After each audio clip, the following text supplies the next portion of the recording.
લે મમ્મી તમે તો ચેવડો બનાવી નાખો સવારમાં, હજી નાઈ ની આવી ગયા તો આ સતરંગી ચેવડો બની ગયો। અરે વાહ, આ તો કહી દો જરા કેવી રીતે બનાવ્યો તમે?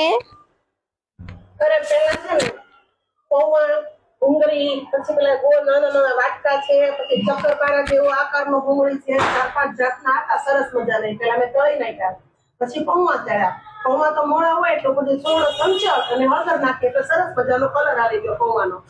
ને પછી મિક્સ કરવા માટે મેં તેલ ગરમ કર્યું, તેલ ગરમ કરી એના અંદર મેં થોડી હિંગ નાખી, એટલે હિંગનો ટેસ્ટ બહુ સરસ આવે છે। પછી લીમડાના પત્તા નાખ્યા, પછી એમાં થોડું મીઠું નાખ્યું અને સંચળ નાખ્યો, પછી મેં ગેસ બંધ કરી દીધો।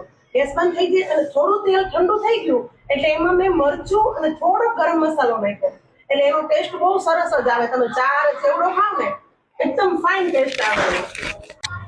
ત્યારે મમ્મી આપણે દર્શક મિત્રને આમંત્રણ દઈ દઈએ આપણા ઘરે? હા, પહોંચી જ જવાનું હોય ને, એમાં ના થોડી હોય કાંઈ। હા તો તમે બધા પહોંચી જજો મારી મમ્મીના હાથનો ચેવડો ખાવા।